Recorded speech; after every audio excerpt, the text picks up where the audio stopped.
এই তুমি, নাম কি তোমার? ম্যাম, মাহিন। মাহিন, তুমি কি জানো এই কলেজে সময় মতো ক্লাসে আসা বাধ্যতামূলক?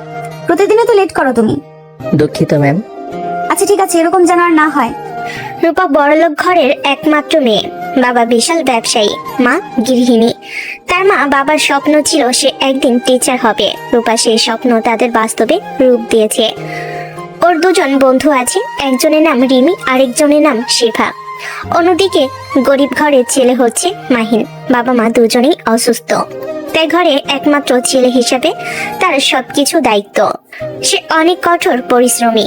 দৈনিক কলেজে গিয়ে ক্লাস করে, আবার কলেজ শেষে রিক্সা চালায়। সে অনেক সৎ। তারও দুজন বন্ধু, একজন রিয়াদ, আরেকজন তামিম। ওরা হচ্ছে মধ্যবিত্ত ফ্যামিলির ছেলে। মাহিমের সততা দেখে ওর সাথে বন্ধুত্ব করেছিল। সিটি কলেজ, সকালের সময়, সকাল 10টা। ক্লাসের দরজার বাইরে হালকা কোলাহল। রূপা ম্যাডাম নতুন জব শুরু করেছেন, মাত্র 3 সপ্তাহ হলো। সবাই জানে উনি সুন্দর, স্মার্ট, স্টাইলিশ, কিন্তু একটু অ্যাটিটিউড আছে। আজ রূপা পরেছে সাদা শাড়ি, সাথে নীল বর্ডার, খোলা চুল, চোখে হালকা কাজল। অসম্ভব সুন্দর লাগতেছে তাকে। ক্লাসে ঢুকে রূপা টেবিলের উপর বই রাখলেন, তারপর চোখ ঘুরালেন ক্লাস জুড়ে। তোমরা সবাই ঠিক মতো এসেছো তো? আজকের ক্লাসে আমি চাই কেউ দেরি করবে না। ঠিক তখনই দরজাটা ধীরে ধীরে খুলে যায়।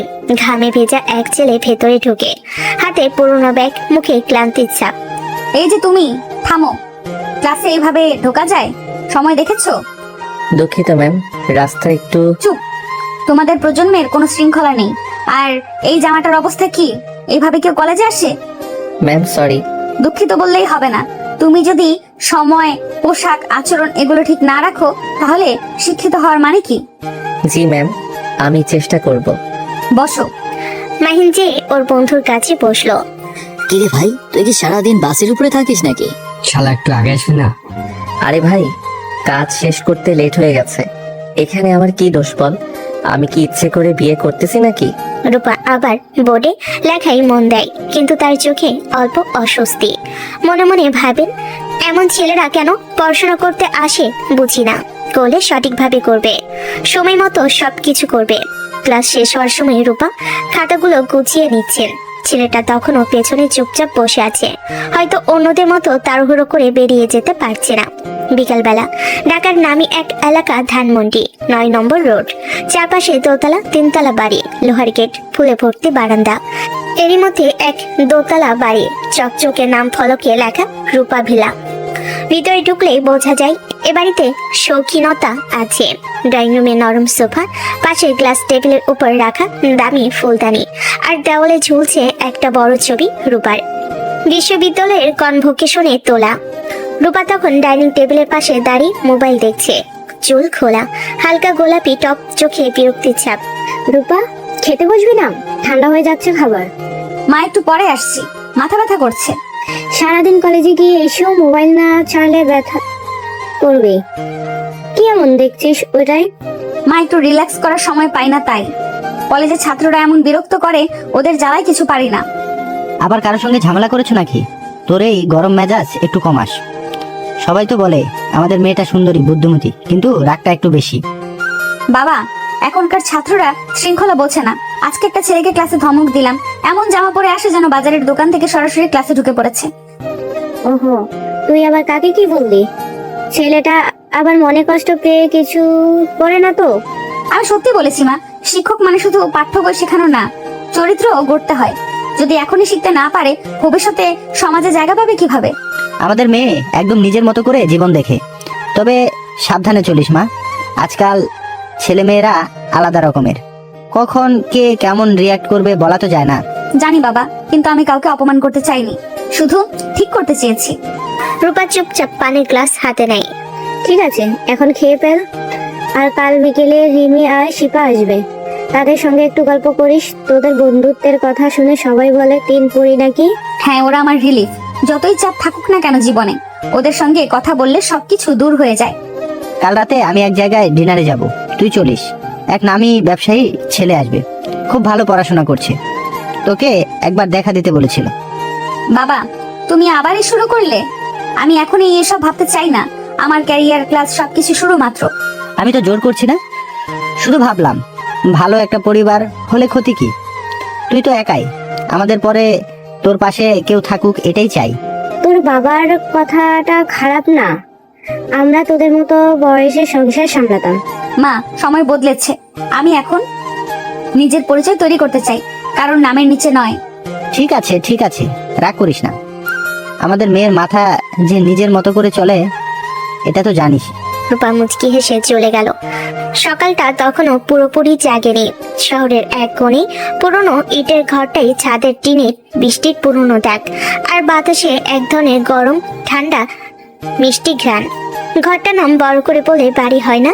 এক রুম, এক চিলতে বারান্দা, পাশে চুলার জায়গা, আর সেই ছোট্ট ঘরটায়ও একটুকু মমতা ও এমন ভাবে ছড়িয়ে আছে, মনে হয় এখানে দুনিয়ার সব সুখ লুকিয়ে আছে। মাইন তখনও ঘুমের ভেতর আধো জাগা। রাতভর রিক্সা চালিয়ে ফিরেছে সে। গায়ে ঘাম, চোখে ক্লান্তি, কিন্তু মুখে শান্ত একটা ভাব। তার মা হাসিনা বেগম তখন চুলার পাশে বসে ভাত বসাচ্ছে। পাশে পুরনো রেডিও মাঝে মাঝে খটখট আওয়াজ দিয়ে একটা পুরনো গান চালাচ্ছে। চলো না ঘুরে আসি অজানা কোনো দ্বীপে। হাই আল্লাহ, আমার পোলা আবার ঘুমায়নি ঠিক মতো। কালও তো বললাম একটু কম কাজ কর, শরীর ভাঙ্গে যাবে। আরে মা, কষ্ট না করলে ঘরে হাড়ি চড়বে কেমনে? কালও তো তুমি বলছিলে চাল শেষ হয়েছে, আজ কলেজে যাওয়ার আগে একটু চাল কিনে আনবো বাজার থেকে। মা হেসে উঠে চুলার ধারে বসে থাকা পুরনো হাঁড়িটা নাড়ালেন। তোমার মতো ছেলে রে আল্লাহ দিক সবাই রে। তুই রিক্সা চালাস, তাও কলেজে পড়িস, আবার ঘরের দায়িত্ব নিছস। তোর বয়সের ছেলেরা এখন ঘুরে বেড়ায়, প্রেম করে, মোবাইল ধরে বসে থাকে।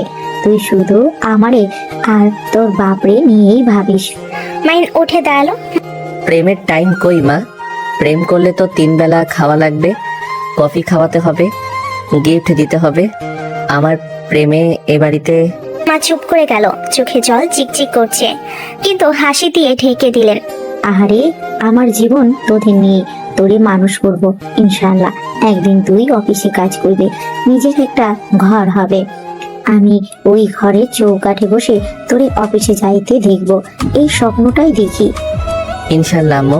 বাবা রহিম মিয়া তখন পাশে চেয়ারে বসে কাশছে।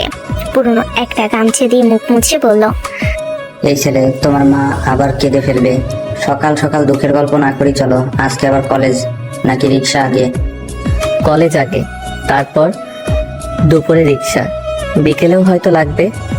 আজ কলেজে টিচার রূপা ম্যাম থাকবেন, বলেছে একটা প্রেজেন্টেশন দিতে হবে। ওই তো, কলেজের নাম নিতে শোনা গেলে গর্ব লাগে। আমি তো বুঝি না এসব, ইংরেজি টিচারদের প্রেজেন্টেশন কেন লাগে, কিন্তু তোর মুখে শুনে ভালো লাগে রে। টিচার হইলে করা হইতেই হয়, তাই না? মানুষ গড়ার কাজ তো তোর বাপও তো করা ছিল আমাদের নিয়ে। ওই পুরনো কথা আনিস না আবার। আমি করা ছিলাম তোর ভালোর জন্য। তোমরা এখনো ছোট ছেলের মতো ঝগড়া করো। এই ঘরে যদি কেউ সুখে থাকে তাহলে সেটা তোমরা দুইজন। আমি শুধু দেখি এই অভাবের ঘরে কত শান্তি লুকানো আছে। একটু পরে মা একটা পাত্রের থেকে ভাত নামায়, তাতে ডাল, আলু ভর্তা আর একটু শুকনো মরিচ। এই তাদের সকালের খাবার। মা ভাত তুলে মাহিনের সামনে রাখে। খা, গরম গরম। ডালটা একটু বেশি লবণ হয়ে গেছে। মা, তোর হাতের রান্নায় লবণ বাড়লে সেটাও মিষ্টি লাগে। আহা, দারুণ হয়েছে। তুই জানো আমি কয়টা দোকানে খাইছি, কিন্তু তোমার মতো ডাল কেউ রান্না করতে পারে না। এই কথাটা শুনলে আমার ঘরের সব ক্লান্তি দূর হয়ে যায়। বাইরে তখন সূর্য উঠছে। রিকশার ঘন্টা, বাচ্চাদের স্কুলে যাওয়ার আওয়াজ, পাশের বাড়ির রেডিও, সব মিলিয়ে শহরের ভোরটা জমে উঠেছে। মাহিনের বাবা হালকা কাশতে কাশতে চায়ের কাপ নিয়ে বসে আছে। রিক্সাটা ঠিক আছে তো? কাল দেখলাম টায়ার আবার একটু ঢিলা। হ, ঠিক করবো বিকেলে। মনু ভাইয়ের দোকানে দেব, উনি কম দামে কাজটা করে দেয়। বাবা, তুমি ডাক্তার দেখাও না কেন? কাশি বেড়ে গেছে। ডক্টর দেখাইতে টাকা লাগে রে। তুই রিক্সা চালাস, কলেজে পড়িস, আমি কেমনে চাই? তোর মা একটু গরম পানি দেয়, আর ওষুধের দোকানে যে সিরাপটা আছে সেটা খেলেই কেটে যায়। কেটে যায় না? আমি কাল ওই দোকানে যাবো, তোমার জন্য সিরাপ আনবো। এইবার আর না বলবা না। মাইন খাবার খেয়ে উঠে দাঁড়ায়। শার্টটা একটু পুরনো, কিন্তু ধোয়া পরিচ্ছন্ন। ব্যাগে বই গুছিয়ে নেই, একটা ছোট্ট বোতলে পানি নেই। এই ব্যাগটা তো ছিঁড়াই গেছে, নতুন একটা কিনে নিস। আহারে মা, নতুন ব্যাগ কেনার চেয়ে চাল কেনা বেশি দরকার। এইটা চলবে এখনো? তোর মতো ছেলে লাখে একটা হয়। আমি তোকে নিয়ে গর্ব করি, অনেক বড় হ। দোয়া করো মা। প্রতিদিনের সকাল মানে নতুন লড়াই। কেউ যুদ্ধ করে অফিসে, কেউ মাঠে, কেউ রাস্তায়, আর মাহিন যুদ্ধ করে নিজের ভেতরে অভাবের সঙ্গে। কিন্তু কলেজের গেট পেরোলেই সে সব ভুলে যায়, যেন দারিদ্র্যের সীমানা পেছনে ফেলে এক দণ্ড নতুন পৃথিবীতে ঢুকে পড়ে। যেন দারিদ্র্যের সীমানা পেছনে ফেলে এক খণ্ড নতুন পৃথিবীতে ঢুকে পড়ে। সকাল 8টা পেরোতেই কলেজের আঙ্গিনায় জমে উঠেছে এক অন্যরকম কোলাহল। কারো হাতে ক্রিকেট ব্যাট, কারো হাতে ফাইল, কেউ আবার গেটের পাশে দাঁড়িয়ে চা খাচ্ছে। চারপাশে ছাত্র ছাত্রীদের হাসি, গল্প, হুটহাট, ফিসফিস, সব মিলিয়ে প্রাণবন্ত এক সকাল। গেটের ধুলোয় ভরা পথে ঢুকছে মাহিন। গেটের পাশেই দাঁড়িয়ে আছে রিয়াদ, হাতে চা, মুখে বড়সড় হাসি। ওরে মাহিন, এদিকে রে ভাই, কই তুই? ভাবছিলাম আজকে বলে একটু মারবি। আরে না রে, আজ একটু আগে বের হইছি। মা ভাতটা তাড়াতাড়ি দিছে। আগে বের হয়েছিস? তাহলে এই সময় এলি? তুই না একদিন বলেছিলি সময়ই টাকা? তাহলে বুঝি তোর টাকাও একটু দেরিতে আসে, হ্যাঁ?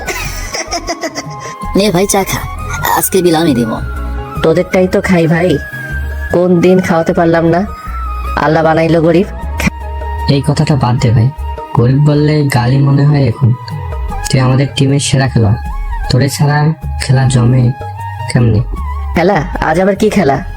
আরে ভাই, শুনছিস না কলেজে নাকি ইন্টার ডিপার্টমেন্ট ফুটবল টুর্নামেন্ট হবে এই মাসের শেষ সপ্তাহে। আজ স্যার নোটিশ লাগাইছে বোর্ডে। সত্যি? আমি তো দেখলাম না। তুই ক্লাসে গেলে কেমনে দেখবি? সারাদিন তো কাজ আর ক্লাসের মাঝখানে ঝড়ের মতো চলাফেরা করিস। তোর নাম আমরা আগে দিয়ে দিছি, আমাদের টিমে ফরওয়ার্ড তুই। আরে ধুর, আগে জিগাই আনিস। আমি এখন রিক্সাও চালাই, কলেজে আসি, আবার খেলা খেললে শরীর টিকবে নাকি? ভাই তুই খেললেই টিম আগুন লাগে। কত বছর তুই না গোল মেরে কলেজ নাম কইরা দিছস। ওইটা ভাগ্য ছিল রে। তাও দেখি যদি সময় পাই খেলবো। ওরা সবাই হাঁটতে হাঁটতে ক্যান্টিনের দিকে যায়। ক্যান্টিনে পুরনো টিনের ছাদে সূর্যের আলো পড়ে চকচক করছে।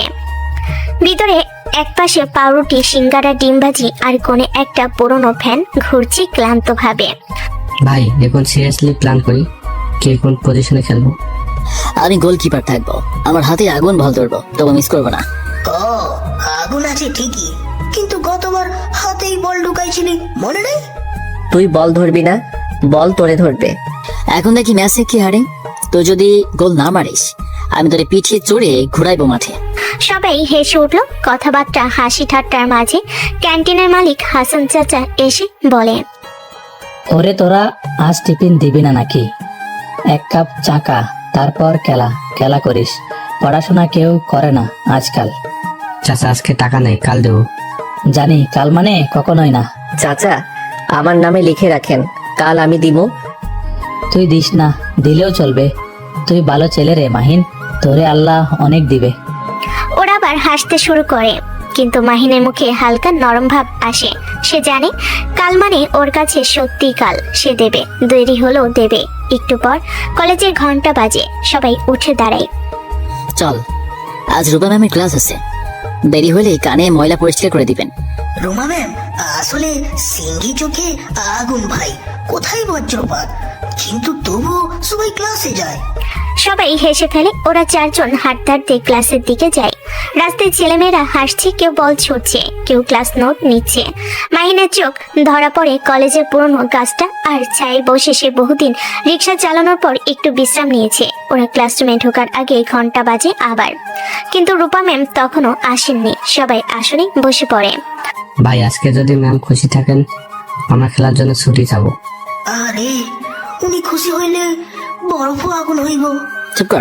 চুপ কর, ম্যাম আসতেছে মনে হয়। দরজা খুলে যায়। সবার মুখে নিস্তব্ধতা, আর ভেতরে প্রবেশ করে রূপা ম্যাম। সাদা শাড়ি, গলায় কালো স্কার্ফ। ক্লাসে ঢুকেই এত হইচই কেন? তোমরা কি কলেজে পড়তে আসছো নাকি বাজারে তর্ক করতে? সবাই চুপ। মাহিন মাথা নিচু করে আছে। Communication is not only words, it's attitude. তোমাদের কথা বলার ধরন, পোশাক, চোখের ভঙ্গি সবকিছুই কমিউনিকেশনের অংশ। মাহিন বলো তো, তোমার কাছে কমিউনিকেশন মানে কি? মাহিন হঠাৎ দাঁড়িয়ে যায়, ঘাম জমে কপালে। সবাই তাকিয়ে আছে তার দিকে। ম্যাম, আমার কাছে কমিউনিকেশন মানে একে অপরের কথা বোঝা। যেমন মার সঙ্গে ছেলের সম্পর্কেও কথা কম, কিন্তু বোঝাপড়া বেশি থাকে। ভালো বলছো, বসো। উফ ভাই, আজ তো তুই ইতিহাস লিখলি। এখন যদি ম্যাম মার্কস দেয়, আবেগ দেখে তুই ফুল নম্বর পেয়ে যাবি ভাই। না রে, ম্যাম এখন প্রেমে পড়ে যাবে মনে হয়। সবাই একসাথে হেসে ফেলে। এই হাসিটা থামাও। তোমরা কি সার্কাসে এসেছো? পুরো ক্লাস আবার চুপ। রিয়াদ ঠোঁট কামড়ে ফিসফিস করে, এজন্যই বলি হাসিও এখানে অপরাধ। ক্লাস শেষে ঘন্টা বাজলো। রূপা ম্যাম ব্যাগ গুছিয়ে বেরিয়ে গেলেন। ওরা চারজন তখনই ফিসফিস করা শুরু করলো আবার। ভাই, আজকে আবার একটা ইতিহাস হলো। ম্যাম তোকে দেখে একদম থেমে গেল। মনে হয় ম্যাম প্রথমবার কাউরে উত্তর দিতে শুনে সন্তুষ্ট হয়েছে। ভাই, আজকে তোদের সামনে আমার একটা ঘোষণা আছে। আমাদের টিমের নাম হবে ফায়ার 11। ফায়ার মানে তো গরম মাথা ভাই। না, আমাদের আগুনের মতো চেপ। আর মাহিন ভাই হবে আমাদের ক্যাপ্টেন। আমি? না রে, আমি এসব পারি না। তুই রিয়াদ হবি ক্যাপ্টেন। তুই না থাকলে টিমেই থাকবে না ভাই। তোর মতো স্পিড সেটা আমাদের কেউ শেখাতে পারে না। আরে হো, কলেজের সব সিনিয়রও তো তোর নাম জানে। ওই ছেলেটা যে খেলায় গোল হবে। ভাই, আমি তো খেলার মানুষ না, শুধু মাঠে একটু দৌড়াই। দৌড়ানোই তো জীবন ভাই। কেউ দৌড়ে টাকায়, কেউ স্বপ্নে। তুই দুটোই করছিস। চল মাঠে যাই, খালি পায়ে খেললেও একটা ওয়ার্ম আপ দেই। ওরা চারজন মাঠে যায়। বড় মাঠের একপাশে কাকেরা বসে আছে, কয়েকটা ছেলে বল মারছে। মাটিতে রোদ পড়েছে, বাতাসে শুকনা ধুলা। রিয়াদ বলটা পায়ে নিয়ে ছুড়ে দেয় মাহিনের দিকে। মাহিন মুহূর্তেই বলটা ধরে ঘুরে দাঁড়িয়ে তামিমকে পাস দেয়। বল যেন জীবন্ত ওদের হাসির সঙ্গে নাচছে। গোল দে ভাই, গোল দে। মাহিন লাফিয়ে উঠে বলটাকে কিক মারে। বলটা সরাসরি মাঠের গোলপোস্টে আঘাত করে ফিরে আসে। সবাই হেসে ওঠে। ভাই, তুই মানিস না, রোবট এইভাবে শট মারে কেউ? তাইলে কারি কোচের কাছে যাই, আমাদের টিমের নাম জানা। ভাই, কালকে যদি ম্যাচ হয়, এই বলটা দিয়ে খেললে তো গোলের আগে ফেটে যাবে। তাহলে তো গোল দেওয়ার আগেই বিস্ফোরণ। আরে ভাই, এই বলটা তো ওই স্কুল টুর্নামেন্ট থেকে রয়ে গেছে, এতদিন ধরে আছে, এখনো মারা যায় না। মানে এরকম লেজেন্ডারি বল। আমাদের মতোই তো ভাই, ফাটা জামা, পুরনো জুতা, তবুও মাঠে নামিয়ে হাসি মুখে। ঠিক বলছেন ভাই, আমাদের টিমের নাম হওয়া উচিত লাস্ট হোপ। লাস্ট মানে কি? শেষ আসার দল। ব্যানারে লিখবো, আমরা হারলেও হাসি। লাস্ট হোপ মানে কি? শেষ আসার দল। ব্যানারে লিখবো, আমরা হারলেও হাসি। না ভাই, আমি তামিমের নামটাই পছন্দ করি, ফায়ার 11। শুনতেই আগুন আগুন লাগে। নাম যাই হোক ভাই, আমরা যদি একসাথে খেলি সেটাই বড় ব্যাপার। আমি চাই আমরা শুধু টিম না, পরিবার হই। ওরা চারজনেই কিছুক্ষণের জন্য চুপ হয়ে যায়। চারপাশে রোদ ঝলমল করছে, বাতাসে ঘাসের গন্ধ। দূরে কয়েকটা মেয়ে হাঁটছে, তাদের মধ্যে রূপাও আছে, কিন্তু মাহিনের চোখ পলসে চুপ করে থাকে। ভাই, কালকে রূপা ম্যাম আবার কাকে বকবে জানিস? অবশ্যই তোরে, কারণ তুই রুটিনের শেষ ঘন্টায়ও আসিস। না ভাই, এবার নতুন ম্যাম শিকার খুঁজবে। সবাই হেসে ওঠে। মাহিন একটু অপ্রস্তুত হয়ে যায়। তোরা সব কিছুতেই ম্যামকে নিয়ে পড়ো কেন? উনি ভালো টিচার, সিরিয়াস মানুষ। ভাই, সিরিয়াস মানুষরা কখনো কখনো চোখে মায়া রাখে।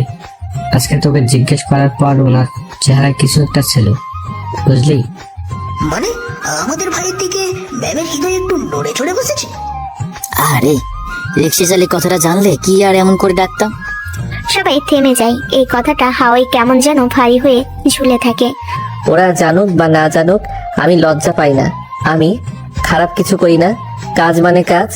রিক্সা চালিয়ে যদি আমি মা বাবার মুখে হাসি রাখতে পারি, সেটাই আমার গর্ব। ভাই, আমরা জানি তুই আমাদের গর্ব। তুই খেটে যাচ্ছিস, কারো কাছে হাত পাতিস না, সেটাই বড় কথা। একদিন তো নিজের বাইক থাকবে ভাই, তখন তুই রিক্সা না, স্পিডে স্বপ্ন চালাবি। হ্যাঁ, আর আমরা পেছনে বসে বলবো, ক্যাপ্টেন মাহিন স্পিড কমা। সবাই আবার হেসে ওঠে। হাসির ফাঁকে বাতাসে একটা সুখের গন্ধ ভেসে বেড়ায়। একটু পর ওরা ক্যান্টিনে যায়। ওরা বসে আছে একসাথে, সামনে 3 কাপ চা আর বিস্কিটের প্যাকেট। ভাই, কালকের খেলায় কাদের সাথে আমাদের ম্যাচ? কমার্স ডিপার্টমেন্টের সাথে। ওরা কিন্তু শক্ত দল। রাফি ভাই আছে, ফুটবল খেলোয়াড়। রাফি ভাইয়ের নাম শুনে ভয় পাস না, আমি আছি। হ্যাঁ, তুই থাকলে ভয় না, কিন্তু গোল পোস্টটাই ভয় পায়। ভাই আমাদের ভয় পেতে হবে না, আমরা খেলবো মন থেকে। জিতলে ভালো, হারলেও অভিজ্ঞতা পাবো। ভাই তুই সব কথায় এমন শান্তভাবে উত্তর দিস কিভাবে? কারণ আমি জানি চিৎকারে জয় হয় না, বিশ্বাসে হয়। ওরা তিনজন কিছুক্ষণ চুপ করে থাকে। ভাই এই চায়ের দোকানে আমাদের অনেক গল্প জমে আছে, কালকে ম্যাচের পর আবার এখানে আসবো, ফলাফল যাই হোক। আর যদি জিতি তখন পুরো ক্যান্টিনে চা খাবো। আর হারলে? তাহলে রিয়াদ বিল দেবে। সবাই আবারও হেসে ওঠে। হাসির ফাঁকে সূর্যের নরম আলো আসে। কলেজ মাঠের কোণে বাতাসে ধুলা উড়ছে, কি অপরূপ দৃশ্য। ছুটির ঘন্টা বাজলো, ক্লাস শেষ। কলেজের গ্যাংয়ের ছাত্রছাত্রীরা এক ঝাঁক মধ্যে বেরিয়ে পড়লো, কেউ ক্যান্টিনে, কেউ লাইব্রেরিতে, কেউ মাঠে। ভাই আজকে সরাসরি বাসায় যাবি? না ভাই, একটু গ্যারেজে যাব, আজ সন্ধ্যা পর্যন্ত চালাতে হবে। তোরা তো প্রতিদিন এভাবে দেখি, ক্লাস কাজ আবার রাতে পড়া, ক্লান্ত হোস না ভাই?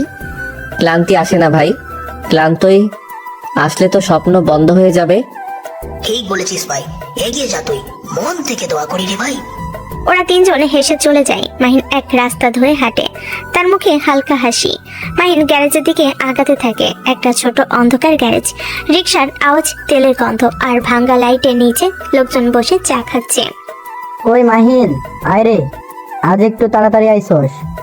হ ভাই, আজ ক্লাসটা একটু আগে শেষ হয়েছে, ভাবলাম একটু আগে শুরু করি।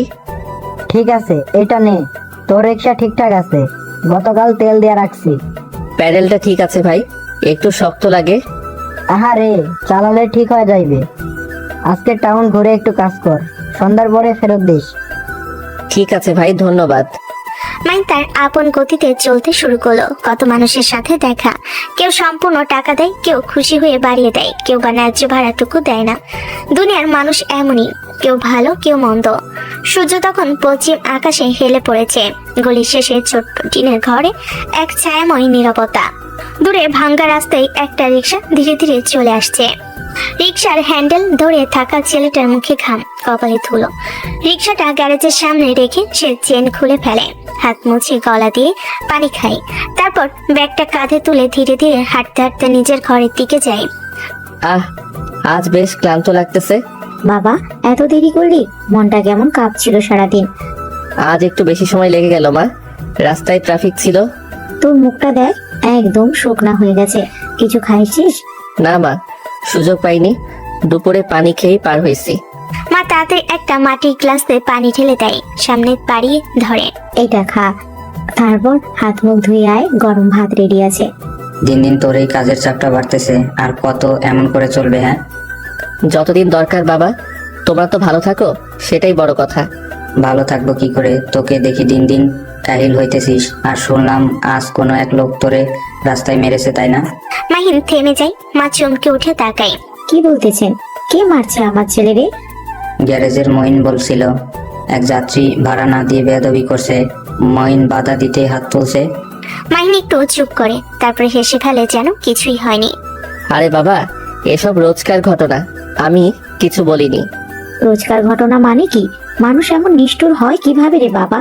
তুই তো শুধু পরিশ্রম করিস। মা কাঁদতে শুরু করে। মাহিন তাড়াতাড়ি কাছে গিয়ে মার কাঁধে হাত রাখে। মা, কাইদো না তো, আমি ঠিক আছি। মানুষ রাগে যা খুশি করে, কিন্তু আমি তো জানি কষ্টকে হার মানালে মন বড় হয়। তুই যতটা ধৈর্য ধরিস আমি অতটা পারি না রে। তোর জায়গায় আমি থাকলে হয়তো মারে জবাব দিতাম। জবাব দিলে শান্তি পাইতাম না বাবা। জানিস, তোরে আমি অনেক ভয় করি। এই অভাবের ভেতরে তুই এমন শান্তভাবে বাঁচিস, মনে হয় একদিন তুই আলোর পথে যাবি। আলো তো এই ঘরেই আছে মা, তোমরা আছো, তোমাদের ভালোবাসা আছে, এর চেয়ে বড় আলো কোথায় পাবো? এই ছেলেটা না বড় মানুষের মতো কথা কয়। তিনজনের মুখে তখন ছোট একটা হাসি। কিছুক্ষণ চুপচাপ। মৃদু বাতাসে কেরোসিন ল্যাম্প দুলছে। চল খেয়ে নে, গরম ভাত, ডাল, আলুর ভর্তা তোর পছন্দের। আহারে, মার হাতের ভর্তা পৃথিবীর সেরা খাবার। তোর মতো খুশি মানুষ দেখি নাই, গরিব হইয়া এমন খুশি। বাবা, গরিব মানে কি অখুশি হওয়া? আমাদের টাকায় কমতি, কিন্তু মন ভরা। এভাবেই চলে যাচ্ছে ওদের জীবন সুন্দর সাবলীল ভাবে। খাওয়া শেষ, মা থালা ধুচ্ছে, বাবা বিছানায় শুয়ে পড়েছে। বাইরে হালকা বাতাসে টিনের ছাদ কেঁপে ওঠে। মাহিন মাটিতে পাটি বিছিয়ে বসে, সামনে একটা কেরোসিন ল্যাম্প। আলো কম, কিন্তু সেই আলোতেই তার চোখে একরা স্বপ্ন জ্বলছে। মাহিন বই খুলে বসে, পুরোনো পৃষ্ঠাগুলো মলিন, কিন্তু তার হাতে যেন নতুন আলো। সে নিজেই চুপচাপ পড়ে, ঠোঁট নড়ে নড়ে, শব্দহীন উচ্চারণ।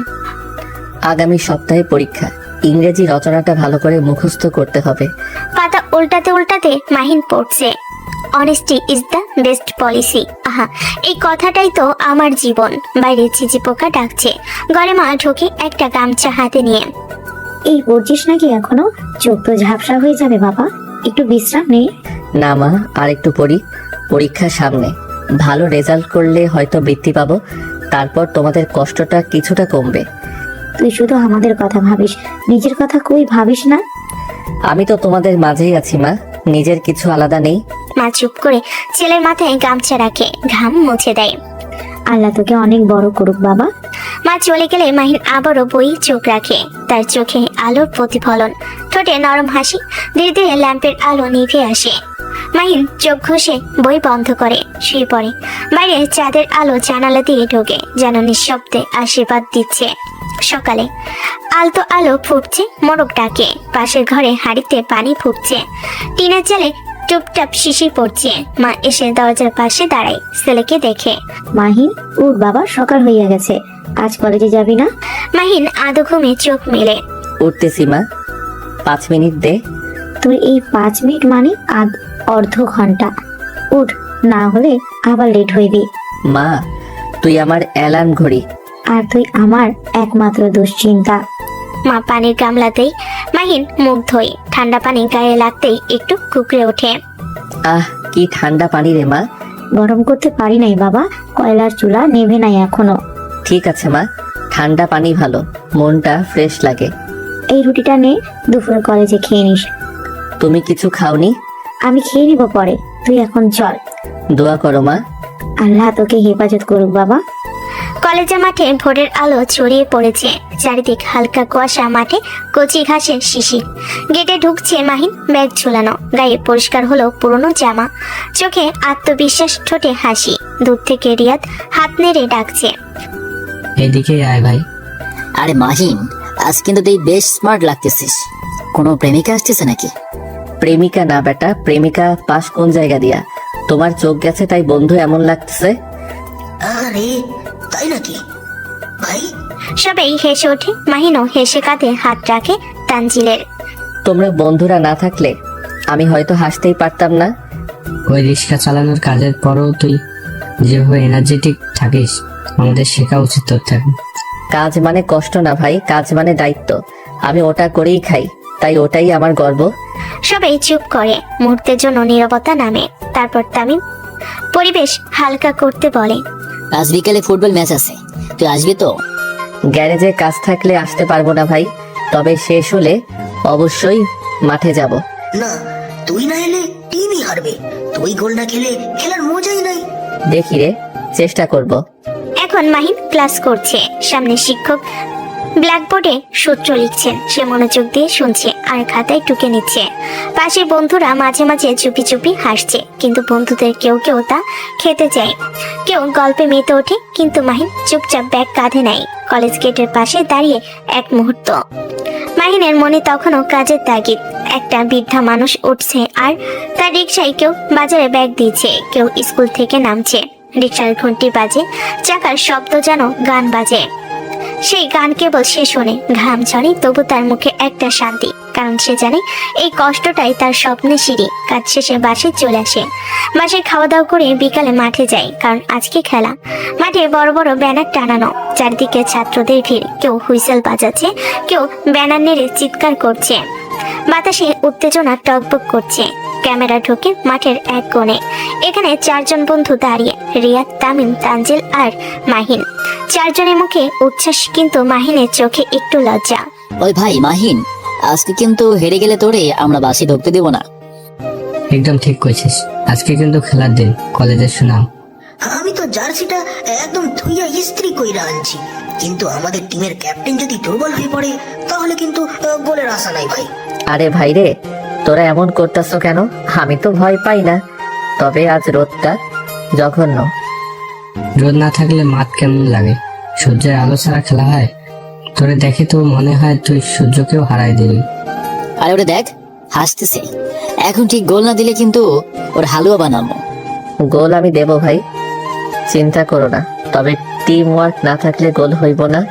একা আমি কিছু করতে পারবো না। এখনো লেকচারে নামছিস? মাঠে লেকচার না দিয়ে গোল দে, বুঝেছিস? এখন বল, তুই ফরওয়ার্ডে খেলবি, আমি মিডে, তানজিল ডিফেন্সে, আর তামিম গোলকিপার। বাকিরা যার যেমন চায় তেমন পজিশনে খেলুক, ঠিক? আরে গোলকিপার আমি হই, মানে আমার দিকে কেউ আসলেই গোল হইব না, এই নিশ্চয়তা দিচ্ছি। গতবারের মতো বল ধরার বদলে মাথায় খাইবি না তো? চুপ কর, ওটা দুর্ঘটনা ছিল, বলটা বাঘ খাইছিল, বুঝছিস? সবাই হেসে ওঠে। তোমরা হাসো হাসো, পরে দেখবো নে কি করো তোমরা। দূরে হুইসেলের শব্দ শোনা যায়। খেলাটা শুরু হবে। মাঠের ওপারে প্রতিপক্ষ দল দাঁড়িয়ে, রঙিন জার্সি, আত্মবিশ্বাসী চেহারা। ওদের দেখ, মনে হয় ওরা বিশ্বকাপ খেলতে নামছে।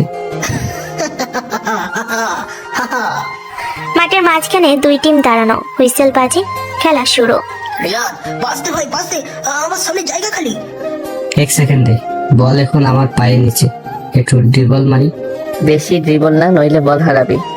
রিয়াদ হেসে পাশ দেয়। মাহিন বল ধরে, এক ডিফেন্ডার পেরিয়ে যায়। দর্শকরা চিৎকার দেয়।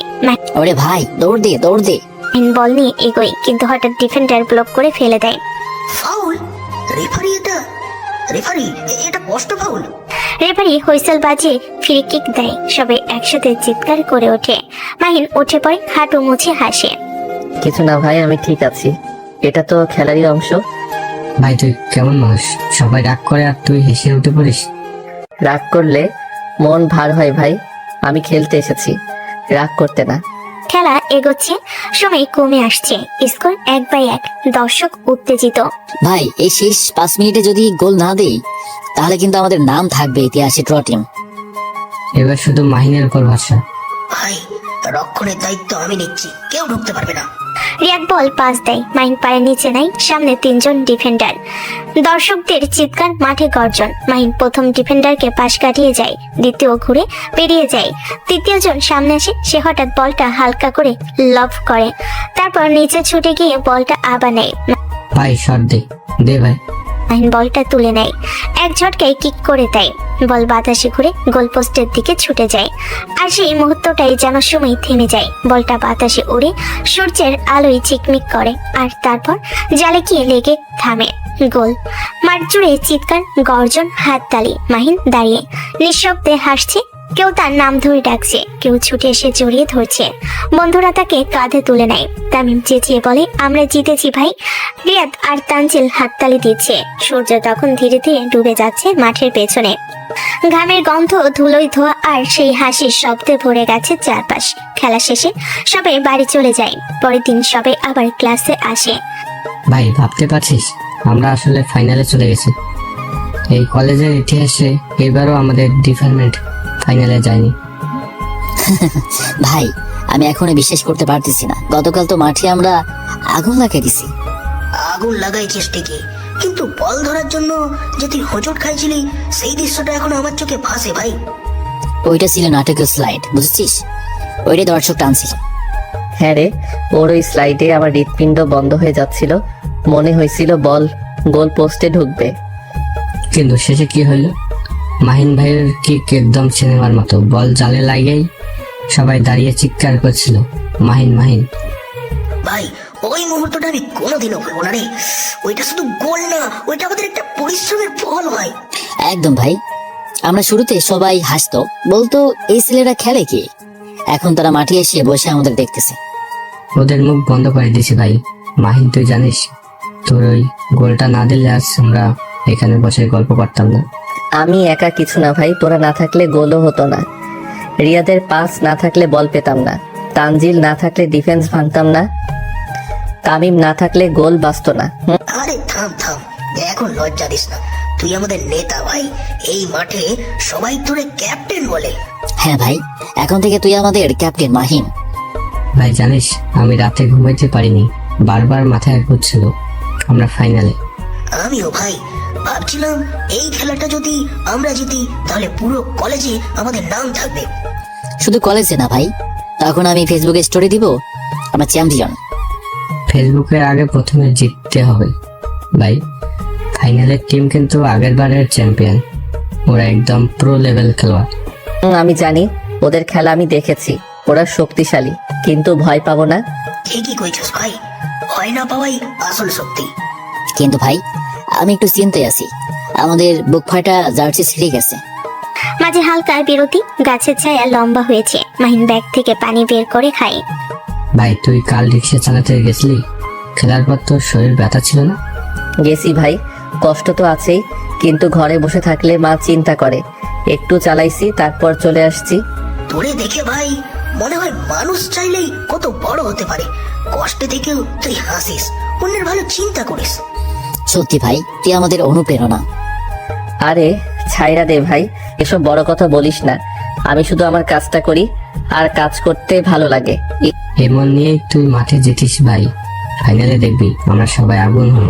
ইনশাল্লাহ জিতবই ভাই, কলেজের ইতিহাস আমরাই লিখবো। ইনশাল্লাহ ভাই। এখন সবাই উঠি, চল ক্লাস করে বাসায় চলে যাব। হ্যাঁ হ্যাঁ চল। দরজা খুলতেই প্রবেশ করে রূপার প্রিয় বান্ধবী রিমি আর শিফা। দুজনেই উজ্জ্বল ঝলমলে, একদম শহুরে মেয়ে, হাতে উপহার, মুখে খুশি। আরে ম্যাডাম, আজ এমন মুখ করে বসে আছো কেন? তোমার বাড়িতে ঢুকে তো মনে হচ্ছে কেউ মারা গেছে। হ্যাঁ, সকালে দেখলাম তুমি ক্লাসে আগুনের মতো রেগেছিলে। কি হয়েছে বলো তো? কিছু না, শুধু ক্লাসের কিছু ছাত্র আছে যারা সময়ের মূল্য বোঝে না, ওদের কথাই ভাবি, আর আমি সেজন্যই রেগে গিয়েছিলাম। উফ রূপা, তুমি না, তুমি জানো পুরো এক অফিসার। আজকে ক্লাসে সবাই কাঁপছিল ভয়ে। আমি তো দূর থেকে দেখছিলাম, তুমি যেভাবে তাকিয়েছিলে মনে হয় ওদের অর্ধেক ছেলেপিলের হার্টবিট বন্ধ হয়ে গিয়েছিল। কিন্তু মাঝে মাঝে তোমার একটু বেশি সিরিয়াস হওয়া উচিত নাকি? কলেজ তো শুধু পড়াশোনার জায়গা না, অনেক সময় মানুষকে বোঝারও জায়গা। ওহ, এখন আমাদের শিফা ম্যাডাম মানবিকতা পড়াবে? মুখে হাসি, সবাই হেসে ওঠে। না, সত্যি বলছি রূপা, তুমি অনেক ভালো শিক্ষক, সবাই জানে, কিন্তু তুমি কখনো কখনো এত কঠোর হয়ে যাও যে ছাত্ররা তোমার কাছে কিছু বলতে ভয় পায়। ভালো লাগা আর ভয় পাওয়া দুটোই শ্রদ্ধার অংশ শিফা। আমি চাই ওরা আমার সামনে দায়িত্ব বুঝে কথা বলুক। কিন্তু যদি কখনো তোমার ওই কঠোর মুখটা নরম হয়ে যায়, তাহলে হয়তো কেউ তোমার কাছ থেকে আরো শেখার সাহস পেত। হয়তো, কিন্তু আমি যেমন তেমনই থাকতে পছন্দ করি। তুমি কি কখনো নিজের ছাত্রদের দিকে মন দিয়ে দেখো? মানে কে কেমন মানুষ, কেমন জীবনযাপন করে, সেটা জানার চেষ্টা করো? না, সব সময় না। আমি শুধু তাদের ফলাফল দেখি, উপস্থিতি দেখি, আচরণ দেখি, কিন্তু ওদের জীবনের ভেতরের গল্পগুলো হয়তো দেখি না। তাই তো বলি, মাঝে মাঝে তোমার চোখে শুধু বইয়ের পাতার মানুষগুলো ধরা পড়ে, জীবনের পাতাগুলো না। দরজা ঠেলে ঢোকে, মুখটা ক্লান্ত, জামাটা ঘামে ভেজা, হাতে রিক্সার চাবি, পকেটে সামান্য ভাড়া, চোখে কেমন একটুখানি অবসাদ। মা, আমি আসছি। আসছো বাবা? বলছিলাম আজ অনেক লেট হয়েছে, কিছু খাইছো? না মা, খাইনি, ক্যান্টিনে যাবো ভাবছিলাম, কিন্তু আজকে টাকাটা ঠিকঠাক হাতে আসে নাই। আহারে, সারাদিন গরমে রিক্সা চালাও, কলেজে যাও, আবার খাওন না খাইয়া থাকো। বসো বাবা, আমি ভাগ ধইরা দেই। কিরে বাবা, আজ রিক্সা ভালো চললো? ভালোই আব্বা, শুধু এক লোক একটু ভাড়া নিয়ে কথা কইছিল, কিন্তু পরে ঠিক হয়েছে, বেশি কিছু না। মানুষের সহ্য করতে হয়, দুনিয়া এখন টাকার দুনিয়া, কিন্তু সবসময় মন ভালো রাখতে হয়। জানি আব্বা। আপনি কেমন আছেন? কাশি কেমন?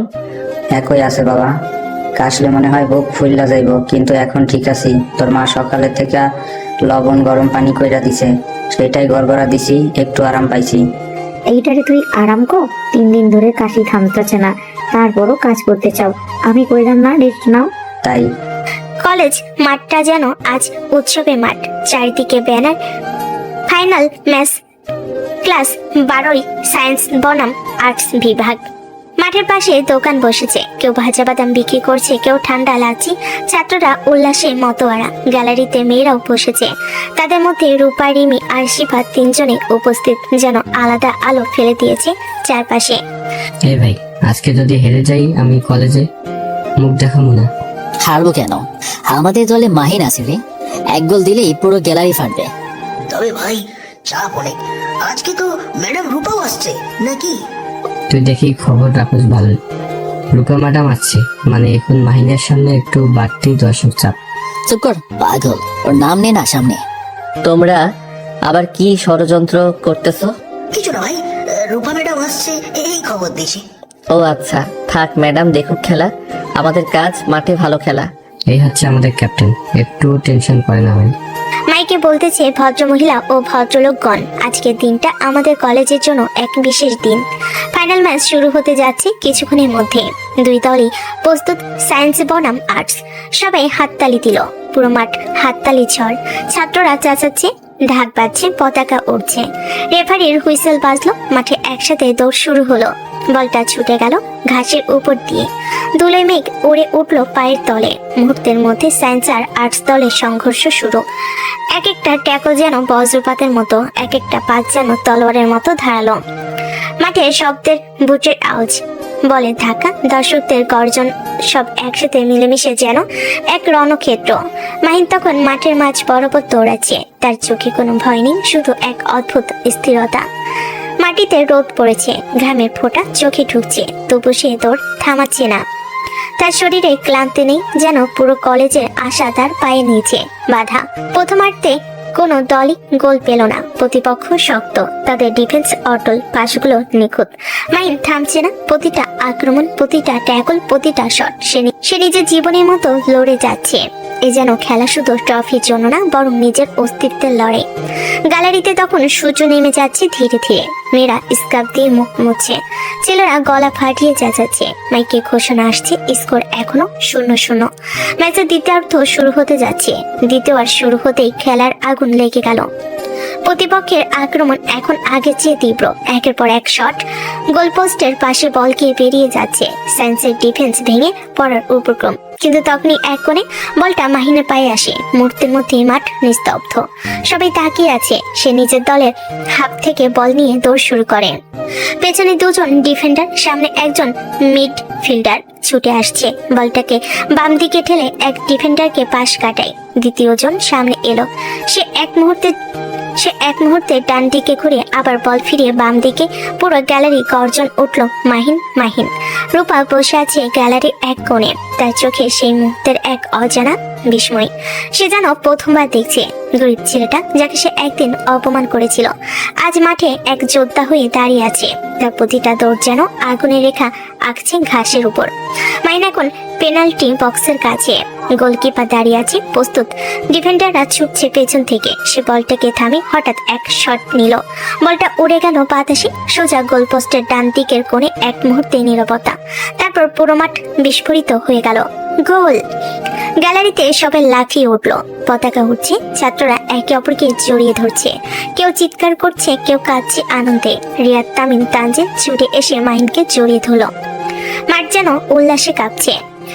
খেলা কিন্তু এখানে শেষ হয়নি। আর্টস দল হাল ছাড়েনি, তারা এখন সর্বশক্তি দিয়ে আক্রমণ শুরু করেছে। একের পর এক শট, মাহিন ডিফেন্সে নেমে বল কেড়ে নিচ্ছে, আবার সামনে দৌড়াচ্ছে। তার জার্সি এখন ঘামে ভিজে গেছে, হাঁপাচ্ছে, কিন্তু তার চোখে সেই আগুন এখনো জ্বলছে, সমী করাচ্ছে। শেষ মিনিট চলছে, স্কোর 1/0। রেফারি বাঁশি বাজানোর অপেক্ষা করছে, দর্শকের গলা শুকিয়ে তাকিয়ে আছে মাঠের দিকে। আর্টস দল শেষ মুহূর্তে কর্নার পেল, পুরো মাঠ নিস্তব্ধ। বলটা আকাশে উঠল, সবাই লাফ দিল, একটা ধাক্কা, এক টান, তারপর বলটা মাহিনের পায়ে এসে পড়ল। সে এক মুহূর্ত নষ্ট করলো না, সোজা লং পাস দিল সামনে, আর সেই পাস দিয়ে বলটা ছুটে গেল সময়ের শেষের দিকে। রেফারির শেষ বাঁশি বাজালেন, মাঠ তখন বিস্ফোরিত। Science champion, science champion. বন্ধুরা মাহিনকে কাঁধে তুলে নিল, ধুলো উড়ছে, হাসির শব্দে আকাশ কাঁপছে, কেউ পতাকা ঘোরাচ্ছে, কেউ কাঁদছে আনন্দে। কোচ এসে ছেলেদের জড়িয়ে ধরেছে। মাইকে ঘোষণা আসছে, ফাইনাল ম্যাচের সেরা খেলোয়াড় মাহিন। আরে মাইরি রে, আজকে তোরে কেমন লাগছে বলতো? আবার তো বুকের ভেতর এখনো ধপধপ করছে রে ভাই। ভাবছিলাম ওই গোলটা যাবে না, কিন্তু যেভাবে মারলি, হায় আল্লাহ, পুরো মাঠ চুপ। ভাই আমি তো নিজেও ভাবছিলাম গোলটা ঢুকবে না, কিন্তু যেই দেখি গোল পোস্ট খালি, একবারই লাগাই দিলাম। পরে আর কিছু মনে নাই, শুধু শুনলাম গ্যালারি ফাটতেছে। দোস্ত, আমি তো শেষ দিকে ভয় পাইছিলাম রে। ওই কর্নারটা আল্লাহ জানে, যদি ঢুকতো, তোর ক্লিয়ারেন্স না থাকলে আজকে সব শেষ। ভাই জানোস, আজকে খেলাটার সময় মনে হচ্ছিল সবকিছু থেমে গেছে, শুধু বল আর আমি। আমার কানে কিছুই আসতেছিল না, মনে হয়েছিল আমি যদি এখন না পারি আর কোনোদিন পারবো না। আর পারবি না মানে? তুই তো আজকে কলেজের নাম উজ্জ্বল করেছিস। শিক্ষকরা গ্যালারি থেকে তালি দিচ্ছিল, আমি চোখে দেখেছি। ওই স্যার কামাল পর্যন্ত উঠে দাঁড়িয়ে দিছে। ভাই বিশ্বাস কর, এই মাটিতে আমি এত আনন্দ কোনোদিন পাই নাই। যখন বাঁশি বাজলো, মনে হইলো পুরো পৃথিবী থেমে গেছে। ওই মুহূর্তটা মনে আছে, বাঁশি বাজলো, আমরা সবাই একসাথে ইয়া ইয়া চিৎকার দিলাম। আল্লাহ, আমার গলায় এখনো ব্যথা রে ভাই। ভাই আমি একটা কথা বলি, আমরা যদি আজকে হেরেও যেতাম, তাও এত খুশি থাকতাম না যতটা এখন গর্ব লাগতেছে। এই জয়টা আমাদের পরিশ্রমের ফল। কেউ তো আমাদের ফেভারিট ভাবেনি, মনে করছিল সায়েন্সের ছেলেরা ফুটবল পারে না, আর সবাই দেখলো পারে, খুব ভালোই পারে। হ্যাঁ ভাই, এই মাঠে আমি অনেকবার পড়েছি, অনেকবার ঠকেছি, কেউ বিশ্বাস করেনি। আজকে শুধু মনে হইতেছে সব কষ্ট সার্থক হইছে। আরে না না, শুনে চোখে পানি আসতেছে। তোরে দেখি কষ্টের কবি হইয়া গেছিস রে। দোস্ত, কবিতা বাদ দে, আগে চল কলেজের সামনে আইসক্রিম খাই। আজকে আমি দিমু চ্যাম্পিয়ন আইসক্রিম। আরে আইসক্রিম তো খাবোই, কিন্তু আগে একটা ছবি। সন্ধ্যা নামছে ধীরে ধীরে, গ্রামের দিকে বাতাসের ধুলা আর মাটির গন্ধ। মাহিন দরজা ঠেলে ঘরে ঢোকে, ঘামে ভেজা জামা, কাঁধে ব্যাগ ঝুলে আছে, কিন্তু মুখে হাসি ফুটে আছে। মা, আব্বু, আজকে আমরা চ্যাম্পিয়ন হয়েছি। কলেজে সবাই পাগল হয়ে গেছে। আলহামদুলিল্লাহ, তাই নাকি মা? তাইলে তো আমার ছেলেটা আজ বের হয়েছে। খেলাটা কেমন হইল রে? তুই কেমন খেলি? ভালোই খেলেছি মা, একটা গোলও দিছি। সবাই চিৎকার করতেছিল। শেষ বাঁশি বাজার পর মনে হয়েছিল পুরো মাঠ আমাদের। গোল দিছস মানে? তাইলে তো সত্যি ভালো খেলছিস। আমাদের সময় আমরাও খেলতাম জানোস, ওই মাঠে না, স্কুলের পেছনের ধানের মাঠে। বল ছিল ফাটা, কিন্তু মজা ছিল দুনিয়ার সেরা। আব্বু, আপনি খেলতেন কোন পজিশনে? আমি ছিলাম ডিফেন্ডার, শক্ত ডিফেন্ডার, কেউ আমার সামনে দিয়ে যাইতে পারতো না। তখন বল মানে ছিল প্রাণ। একবার এক খেলায় বল ধরতে গিয়া পড়ে গেছিলাম, হাঁটু কেটে গেছিল, এখনো দাগ আছে দেখ। ওই দাগের গল্পটা কতবার শুনবো রে? প্রতিবারই নতুন করে বলেন। আরে ওই দাগ না থাকলে তোমার ছেলে আর চ্যাম্পিয়ন হইতো না। রক্তের খেলার গুণ আছে। ঠিক কইছেন আব্বু। আল্লাহ তোর হেফাজতে রাখুক বাবা। তুই পরিশ্রম করছিস, তোর কপাল ভালো হোক। আজকে তোর মুখে যে হাসি দেখতেছি, অনেকদিন পর এমন আনন্দ দেখলাম। ঠিক কইছো। গরিব হইলে কি হয়েছে, মন চাইলে মানুষের অনেক কিছু করতে পারে। তুই যেমন পরিশ্রম করতেছিস, আল্লাহ চাইলে একদিন তোরে কেউ থামাইতে পারবে না। আব্বু, মা, আমি চেষ্টা করবো ইনশাল্লাহ। এখন চেষ্টার কথা বাদ দে, আগে খাবার খা। তোর জন্য ভাত ডাল গরম করে রাখছি। খেলায় যত এনার্জি খরচ করিস, এখন ভাত খা, তারপর একটু ঘুমা। কাল আবার কলেজে তোরা তারকা হইয়া যাইবি, তাই না? জানি না আব্বু, তবে আজকে মনে হইতেছে আমি সত্যি কিছু করতে পারছি। জানোস, তোর ওই খেলাটা মনে করাইয়া দিল আমার ছোটবেলা। তখন আমি গেঞ্জি পরে মাঠে নামতাম, খালি পায়ে বল মারতাম, তখনকার আনন্দ অন্যরকম ছিল রে। এখন দেখি তোরা কলেজে খেলিস, গোল করিস, মনে হয় সময় কত বদলাইছে। সময় বদলাইছে ঠিকই, কিন্তু খেলাটার মজা ঠিক একই রকম আছে আব্বু। মাঠে নামলে সবকিছু ভুলে যাই। তাই বুঝি আজকে হাসি থামতেছে না? তোর চোখ মুখে যে আনন্দ দেখতেছি, মনে হইতেছে আজকে ঈদ। আজকে সত্যি ভালো লাগতেছে মা। আমরা গরিব, কিন্তু আজকে মনে হইতেছে আমি কারো থেকে কম না। ঠিক, এই কথাটা আমার ভালো লাগলো। মনে রাখিস, মানুষকে বড় বানায় টাকা না, মন। মন থাকলে তুই যে কোনো কিছু করতে পারবি। আল্লাহ তোরে আশীর্বাদ দিক মা। তুই অনেক কষ্ট করিস, কিন্তু কখনো অভিযোগ করিস না। এখন এসব কথা বাদ দে, ভাত খা, তারপর ঘুমা। সকাল সকাল কলেজে যাইবি তো?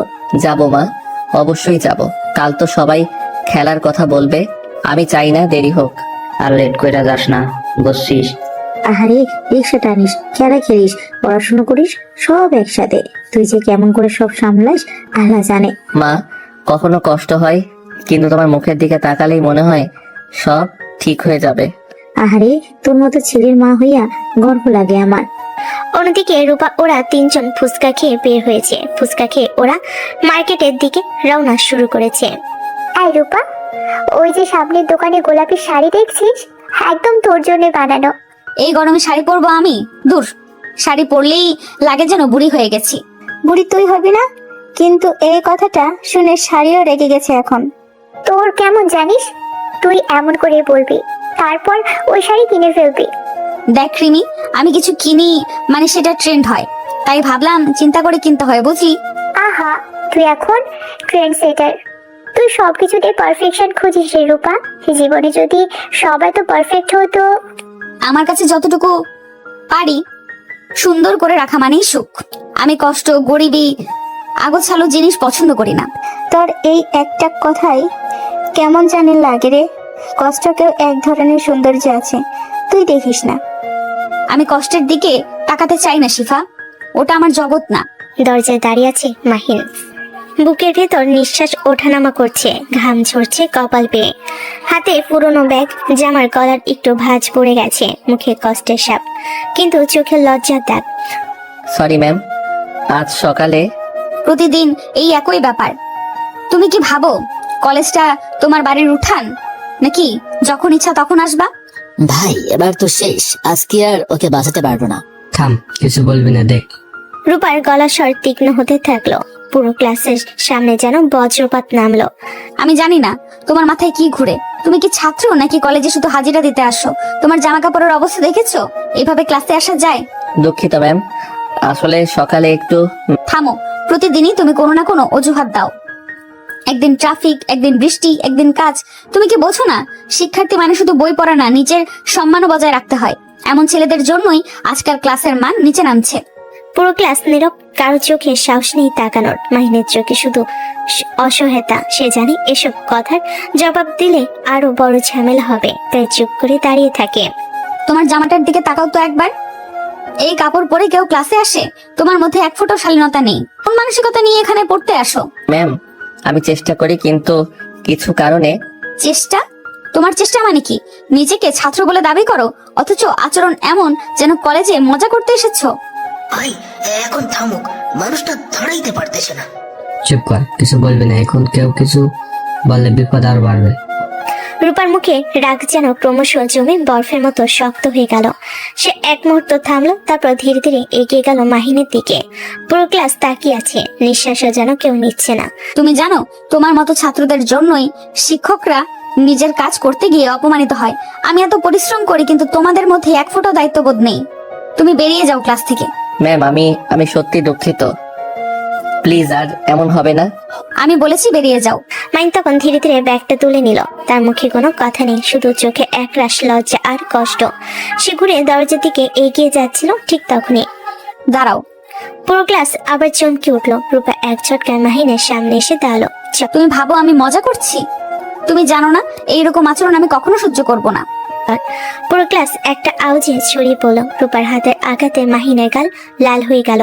সবাই স্তব্ধ, কেউ কথা বলছে না। রূপার বুক ওঠানামা করছে রাগে, আর মাহিন নিঃশব্দে দাঁড়িয়ে আছে, চোখের কোণে জল টলমল করছে, কিন্তু সে কিছু বলে না। রিয়াদ, তানজিল, তামিম সবাই বসে আছে নিঃশব্দে। তারা জানে এখন কিছু বললে বিষয়টা আরো খারাপ হবে। এই চরটা মনে রাখবে, যাতে পরের বার আর সাহস না হয় এভাবে ক্লাসে ঢোকার। এই মাহিন, থাম থাম। ভাই দাঁড়া, কই যাস? দাঁড়া ভাই, প্লিজ দাঁড়া। ভাই তুই ঠিক আছিস? ঠিক আছি রে, কবে না এমন হয়েছে। থাক মানে ভাই, ও তো কি সবার সামনে থাপ্পড় মারলো? মানুষ তো না, এটা কি আচরণ? আমার হাত পা ঠান্ডা হয়ে গেছে ভাই, বিশ্বাস কর, এত দূর যে যাবে আমি ভাবতেই পারিনি। ভাই রাগ করিস না, ও ম্যাম শিক্ষক, আমি ছাত্র, ও রাগ করার অধিকার আছে। অধিকার? এভাবে মানুষকে অপমান করার অধিকার কোনো শিক্ষক পায়? আচ্ছা বাদ দে এটা ভাই, সকালটা কেমন জানি অদ্ভুত গুমেট ছিল। আকাশে রোদ আছে কিন্তু তার ভেতরে চাপা অস্থিরতা। শহরের রাস্তাঘাটে মানুষের ভিড়, গাড়ির হর্ন, রিকশার ঘন্টা, সব মিলিয়ে এক ধরনের কোলাহল। রূপা আজ কলেজের উদ্দেশ্যে বের হবে একটু তাড়াতাড়ি।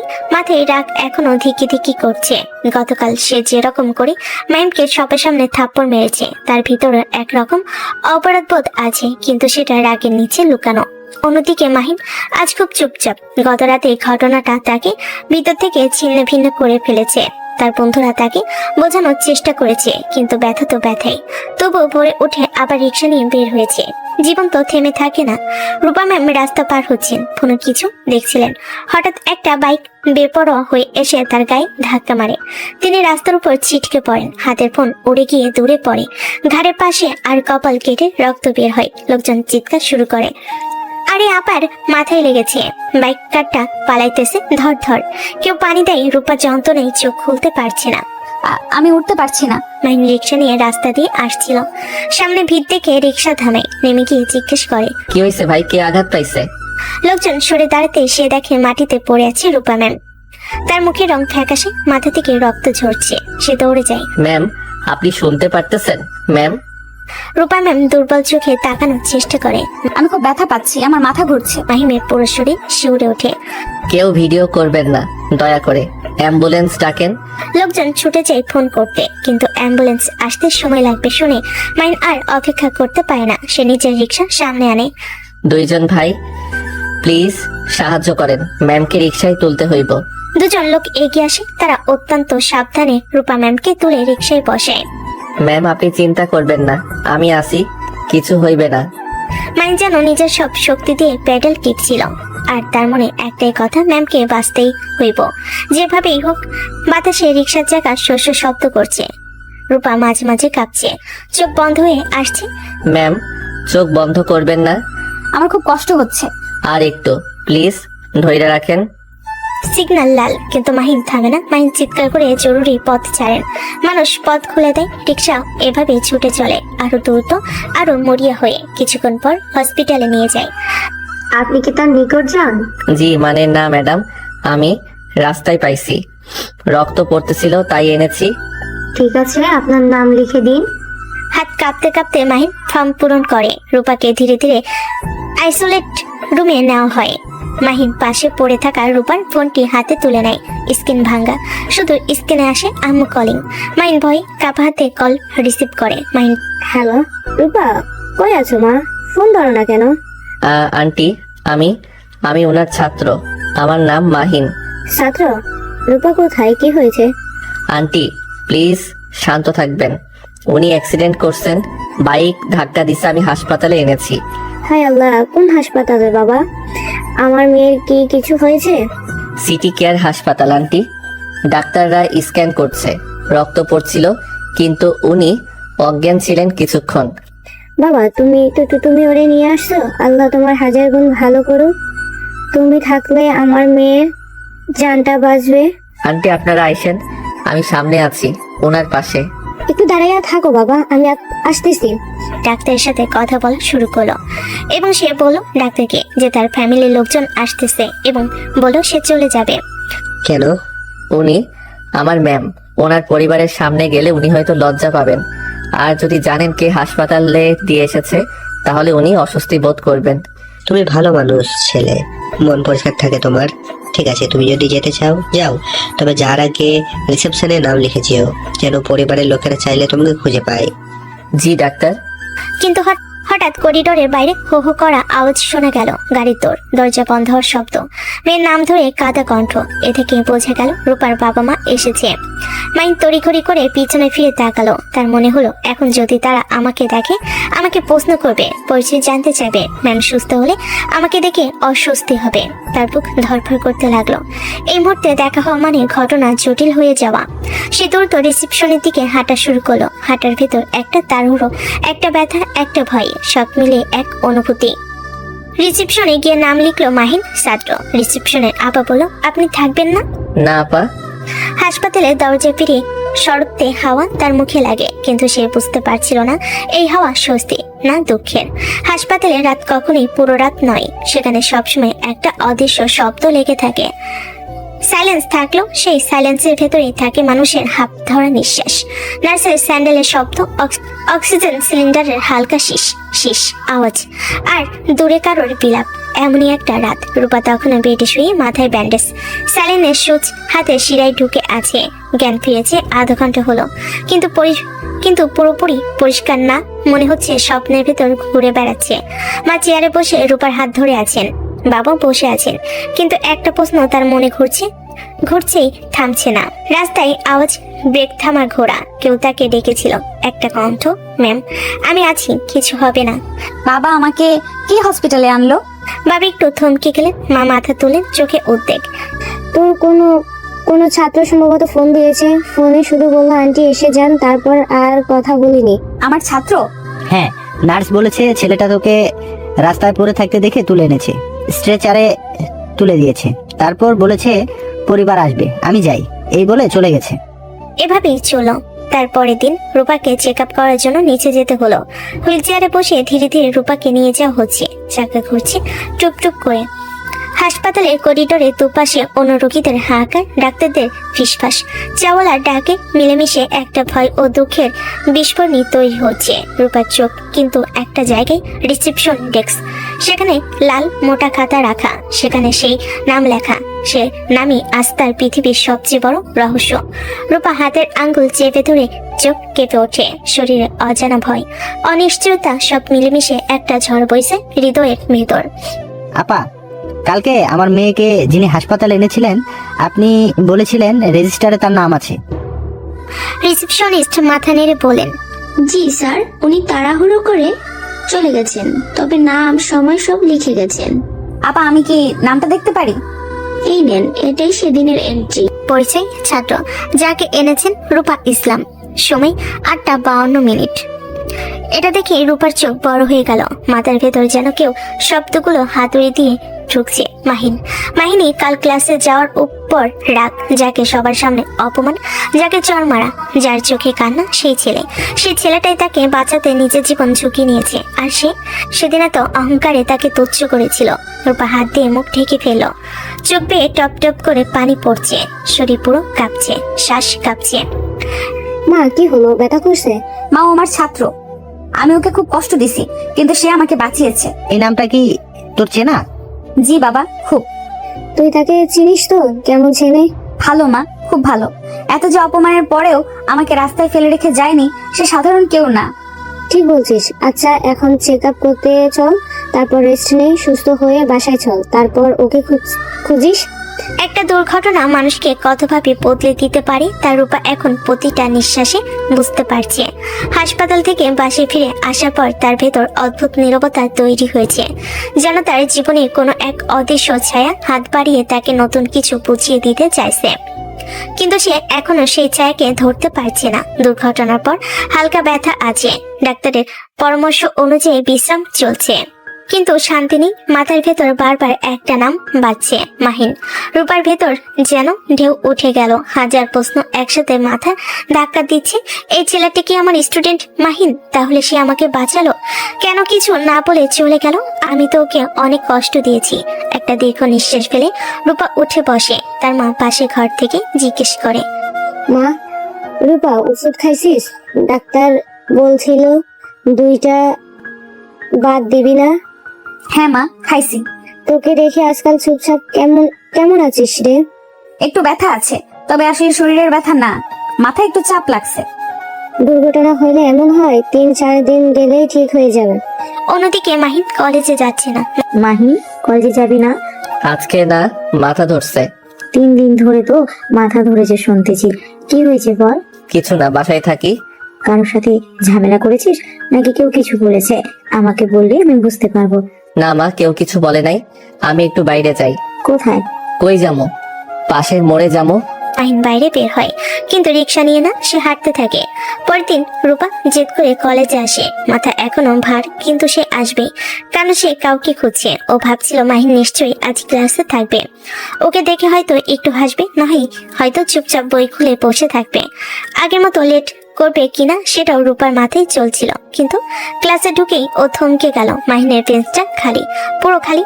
যে ছেলেটা প্রতিদিন লেট করে এলো আসতো, আজ নেই। ও ভাবলো হয়তো পরে আসবে, কিন্তু না, পুরো ক্লাস শেষ হয়ে গেল, শিক্ষার্থীরা বেরিয়ে গেল, মাহিন আসে না। রূপা বসে রইল, চোখ বারবার চলে যাচ্ছে সেই বেঞ্চের দিকে। ও বুঝে গেল এটা সাধারণ উপস্থিতি না, তারপর খোঁজ নিতে পারলো অনেকদিন যাবত থেকে কলেজে আসছে না। এরপর মাহিনের বন্ধুদের সাথে দেখা হলো। তামিম, একটু কথা ছিল। জি ম্যাডাম বলেন। মাহিনও কয়েকদিন ধরে ক্লাসে আসে না, তোমরা তো ওর খুব ঘনিষ্ঠ, কোনো সমস্যা হয়েছে নাকি? সত্যি বলতে ম্যাডাম আমরা ঠিক বুঝতেছি না। মানে তোমরা নাকি কালকের ওর বাসায় যাবে? জি ম্যাডাম, আসলে মাহিন কিছুদিন ধরে ঠিকমতো ফোন ধরতেছে না, মাঝে মাঝে মেসেজও দেখি সিনও দেয় না। আগে তো খুব রেগুলার ছিল, হাসি খুশিও ছিল, হঠাৎ এত চেঞ্জ কেন? ম্যাডাম আমরা নিজেরাও চিনতে আসি, ক্লাসে আসা বাদ দিয়েই হুট করে আগে যেমন ছিল ওর এখনকার আচরণ একদম আলাদা। ওদের বাসা কোথায়? ব্রাহ্মণখোলা কলেজ থেকে আধা কিলোর মতো হবে, খুব দূর না। ও আচ্ছা আচ্ছা, ঠিক আছে, তাহলে তোমরা আমাকে জানিও।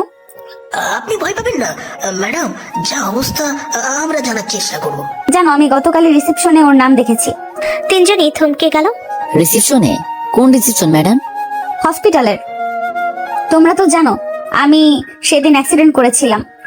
যে ছেলেটা আমাকে রাস্তায় থেকে তুলেছিল, হসপিটালে এনে রেখে গেছে, আমি ওকে চিনতে পারিনি, কিন্তু রিসেপশনে লেখা দেখলাম পেশেন্ট অ্যাডমিটেড বাই মাহিন। তখনই মাথায় ঝলক দিয়ে উঠলো তোমাদের বন্ধু মাহিন। হ্যাঁ ম্যাডাম, এটা আমরা জানতামই না। সত্যি বলতে ম্যাডাম ওই দিনে অনেক টেনশনে ছিল, আমরা শুধু শুনেছি বলছিল একটা কাজ আছে। ম্যাডাম আমরা ওর সাথে কথা বলবো, এভাবে হঠাৎ করে নিজেকে গুটিয়ে নেওয়া ঠিক না। ও আগে যা ছিল এটা সেই মাহিন না। ম্যাডাম আপনি কি চাইতেছেন, মানে আমাদের সাথে যাবেন? আমি যাব কিনা জানি না, শিক্ষক হিসেবে যাওয়া ঠিক হবে কিনা, আবার না গেলে মনও মানছে না, কারণ ছেলেটা আমার জন্য, মানে মানুষের জন্য এত কিছু করেছে। ম্যাডাম আপনি চাইলে একটু দূর থেকে থাকেন, আমরা আমরা আগে কথা বলি, যা অবস্থা বুঝি আপনাকে জানাবো, তারপর গেলে যাবেন। ঠিক আছে, কিন্তু তোমরা আজই খবর দেবে অবশ্যই। ওর এমন আচরণ নিয়ে আমি সত্যিই চিন্তায় আছি। অবশ্যই ম্যাডাম। আর একটা কথা, জি ম্যাডাম। মাহিন যেন না ভাবে আমি রাগ করেছি বা তাকে দোষ দিচ্ছি। বলবা আমি শুধু জানতে চাই সে ভালো আছে কিনা। ঠিক আছে ম্যাডাম, আমরা ওকে একটা কথাও বেশি বলবো না, শুধু জানবো কেন এত চুপ হয়ে গেছে। তোমরা ভালো বন্ধু। আচ্ছা, আমি স্টাফ রুমে যাব, খবর পেলে জানাবো। জি ম্যাডাম, টেনশন করবেন না, আমরা আছি। কলেজের শেষ বেল, চারিদিক গরমে থমথমে। রূপা ক্লাস থেকে বের হয়ে তামিম, রিয়াদ আর তানজির থেকে দূরে হাত নাড়লো। ওরা ধীরে ধীরে এগিয়ে এলো। তামিমের কাঁধে ব্যাগ ঝুলছে অগোছল ভাবে, আর রিয়াদের চোখে সেই চিরচেনা টেনশনের ছাপ। তানজির চুপচাপ, কিন্তু তার চুপচাপ থাকাটাই সবচেয়ে বেশি সন্দেহের জায়গা, কারণ সে সাধারণত সবচেয়ে বেশি কথা বলে। রূপা ওদের দেখে থামলো। ওদের তিনজনকে দেখে মনে হচ্ছিল কোনো জরুরি খবর দিতে এসেছে। তোমরা ঠিক করছো আজকের মধ্যে যাবে, তাই তো? হ্যাঁ ম্যাডাম, আজকে যাইতেছি, আর দেরি করলে আর চলবে না। ছেলেটা কিভাবে আছে তাও জানি না। ছেলেটাকে পাওয়াই যায় না, এখন গিয়ে বলবো যে লুকোচুরি খেলা বন্ধ করেন। ঠিক আছে ম্যাডাম, আমরা বলবো। ম্যাডাম ধৈর্য আইসা জিজ্ঞেস দিচ্ছে, তাই খবর নিতে আসছি। হ্যাঁ। আরে পাগল, এভাবে বলবি না, কথাটা নরম ভাবে বলবি। না ম্যাডাম, আমরা বুঝতেছি, সিরিয়াসলি নিয়েছি, আপনি চিন্তা করবেন না। ওরা তিনজন রূপাকে সালাম দিল এবং কলেজের মূল ফটক দিয়ে বের হয়ে গেল। রূপা ওদের যেতে যেতে দেখলো, তারপর ধীরে ধীরে করে স্টাফ রুমের দিকে হাঁটতে লাগলো, কিন্তু তার মনটা ঠিক সেখানে থাকে না। মন চাই মাহিনের দিকে। তিন বন্ধু কলেজ থেকে বের হয়ে হালকা আওয়াজে বাস স্ট্যান্ডের দিকে হাঁটতে লাগলো। রাস্তার ধুলো, রোদের গরম আর ভ্যাবসা পরিবেশ সব মিলে এক ধরনের ক্লান্তি তৈরি করে। কিন্তু ওদের তিনজনের মাথায় এখন শুধু একটাই প্রশ্ন, মাহিন আসলে কেন কলেজে আসে না? মাহিন আসলে কেন কলেজে আসে না? ওরা আগে কখনো এমন দেখেনি যে মাহিন একদম যোগাযোগ বন্ধ করে দেবে। সে সাধারণত হাসি খুশি ফ্রেন্ডলি কথা বলতে ভালোবাসে, কিন্তু এখন সে পুরো হারিয়ে গেছে নিজের ভেতরে। দোস্ত, তোরা কি বুঝতেছিস কিছুই না। এতদিন ক্লাস করছি, একদিনও বলে নাই যে কোনো প্রবলেম আছে। হঠাৎ করে মানুষ এভাবে ঘটাইয়া যায়। আমি তো ভাবতেছি হতেই পারে ওর ভাষায় চাপ আছে বা কোনো পার্সোনাল ইস্যু, কিন্তু যাই হোক আমাদেরকে তো কমপক্ষে জানাতে পারতো। আর একটা কথা বলি। বল। ম্যাডাম যে কথা বললো, হাসপাতালে আমাকে যে নিয়ে গেছে, রিসেপশনে নাম দেখেছি মাহিন, এটা তো শুনে আমারই শরীর কাঁপছিল। আমরা যে দিনের অ্যাক্সিডেন্টের পর ওকে দেখলাম টেনশনে, সেটাই আসলে ওই ঘটনার জন্য ছিল। ওরা তিনজন রিক্সায় উঠে বসলো। রিক্সা ধীরে ধীরে চলতে লাগলো। রাস্তার ধারে দোকানগুলো বন্ধ হয়ে যাচ্ছে, গরম কমতে শুরু করেছে। দোস্ত, আমি ভাবতেছি আমরা গেলে মাহিন কি আমাদের সামনে খুলে বলবে? নাইলে তো বলবেই না, ও নিজের বেশি দমে রাখে। আর এই ঘটনা পরে যে রীতিমতো পালাইতে চাচ্ছে। একটা ব্যাপার ভাবছি, কি? ম্যাডামকে হাসপাতালে পৌঁছে দিয়ে চলে গেছে, কিন্তু ম্যাডামকে জানাই নাই। এর মানে কি জানোস? কি? সে চায় না ম্যাডাম তাকে কিছু মনে করুক, অথচ সে রাখেই নাই, নিজেকে লাইনের বাইরে রেখে গেছে। মানে সে মনে করে ম্যাডাম তাকে গুরুত্ব দিবেন না, অথচ আজ ম্যাডামই আমাদের পাঠাইছে ওর খোঁজ নিতে। দোস্ত, ব্যাপারটা রসিকতা না, কিন্তু কেমন জানি লাগছে। ম্যাডাম আজকে যতটা চিন্তা দেখাইলো, মনে হয় সত্যি কেয়ার করে।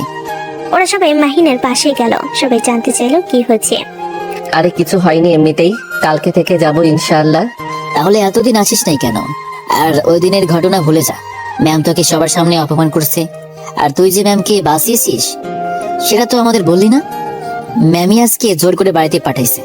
আমাদের ইচ্ছে ছিল কালকে আসবো। ভাই সত্যি কথা বলতেছি, ম্যামই আজকে জোর করে পাঠাইছে। কি বলতেছস? সে এত ভালো হইল কবে থেকে? তার ভিতর দয়া মায়া উদয় হইছে। আরে শোন, আমার একটু যাইতে হবে, বুঝছস? তাড়াতাড়ি বাসায় যাইতে হবে। হ্যাঁ আচ্ছা মামা, যা তোরা, সমস্যা নাই। আমি কালকে থেকে আসবো ইনশাল্লাহ। আর শোনাইলি, তাতে তো মাথা নষ্ট। আচ্ছা মামা, তাহলে উঠলাম। পরের দিন সকালবেলা ওদিকে কলেজ ফটকের বাইরে দাঁড়িয়ে আছে মাহিন। কাঁধে ব্যাগ, হাত কাঁপছে, গলা শুকিয়ে গেছে। যে মেয়েটাকে সেদিন সে বাঁচিয়েছিল, যে ভয়ে সে ধাক্কায় সে কলেজে আসেই বন্ধ করে দিয়েছিল, আজ সেই তার সামনে দাঁড়াবে। সে বুক চাপড়ে নিজেকে বলি, যা হবার হবে, পালাবি না। ধীরে ধীরে ভিতরে ঢুকলো। অন্যদিকে রূপা স্টাফ রুম থেকে বের হয়ে আসলো। হাতে কাগজ নেই অফিসে। সে দূর থেকে খেয়াল করলো মাহিন আসতেছে।